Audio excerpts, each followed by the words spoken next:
आज के इस डीप ड्राइव में हम रजनीश कुमार शुक्ल जी की पुस्तक सत्य का उत्तराधिकारी पर चर्चा कर रहे हैं। बिल्कुल।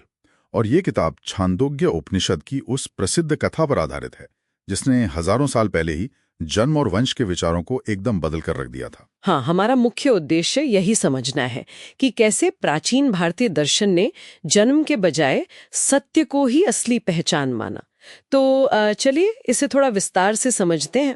इस पूरी गाथा की जो नींव है ना, वो उस एक संवाद पर टिकी है जब बालक सत्यकाम अपनी माँ ज्वाला से अपने गोत्र के बारे में पूछता है, जो कि उस समय की व्यवस्था में एक बहुत आम सवाल रहा होगा। जी एकदम आम सवाल था। लेकिन ज्वाला का जवाब बिल्कुल भी आम नहीं था।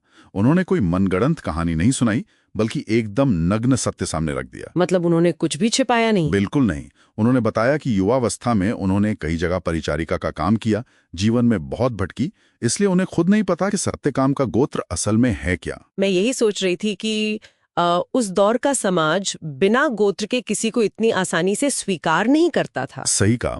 और यहाँ जो सबसे दिलचस्प बात है वो ये है कि ज्वाला ने समाज के तिरस्कार का जोखिम उठाया, लेकिन अपनी वंशावली को लेकर कोई भ्रम नहीं फैलाया। अपनी पहचान को लेकर ऐसा निडर रवैया अपनाना अपने आप में एक बहुत बड़ा कदम था।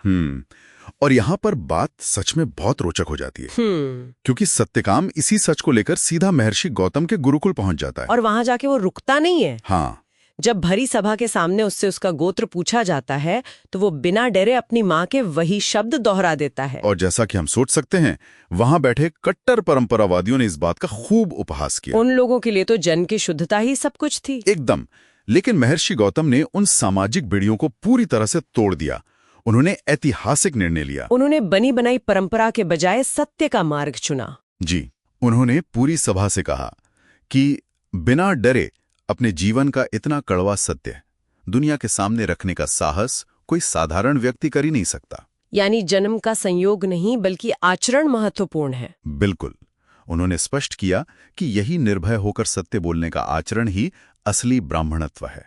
लेकिन महर्षि गौतम ने उसे स्वीकार तो कर लिया, पर उनके शिक्षा देने का तरीका भी तो बहुत हैरान करने वाला था। वो कैसे? मतलब उन्होंने सत्यकाम को गुरुकुल की सुरक्षित चार दीवारी में तो बिठाया नहीं, बल्कि उसे 400 कमजोर गायों और एक पवित्र अग्नि के साथ सीधे वन में भेज दिया। हाँ, ये बात बहुत लोगों को अजीब लगती है। बाहर से देखने पर तो ये किसी गुरुकुल की शिक्षा कम और एक तरह की कठोर सजा ज्यादा लगती है। लेकिन अगर हम इसे बड़े संदर्भ में देखें तो ये कोई सजा नहीं थी।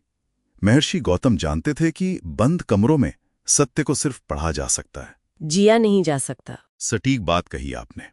ये अनुभवात्मक ज्ञान या कहें कि प्रैक्टिकल विजडम की भट्टी थी। एकांत में उस पवित्र अग्नि के साथ रहते हुए सत्यकाम ने सत्य के 4 रूप समझे। वो 4 रूप कौन से थे?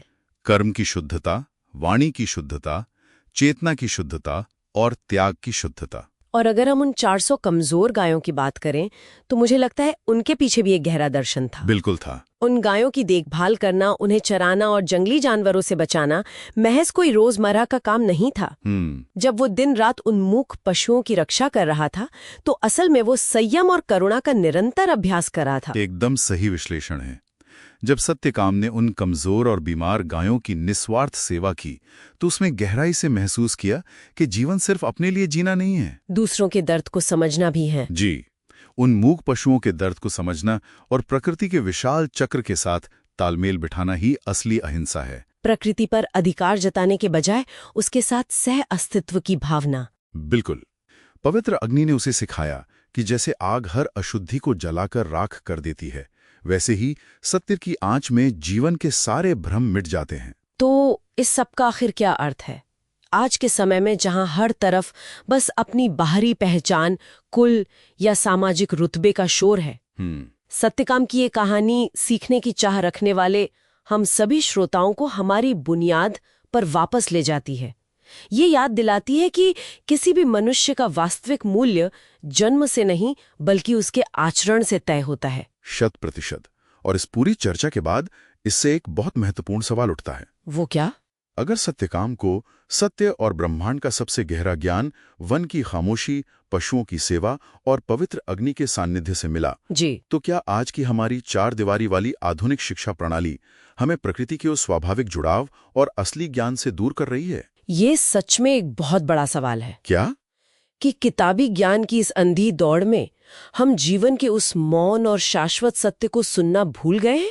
ये सोचने पर मजबूर कर देने वाला विचार है। हम सभी को इस पर गहराई से विचार करना चाहिए। और इसी विचारणीय प्रश्न के साथ हम आज के इस डीप डाइव को यहीं समाप्त करते हैं।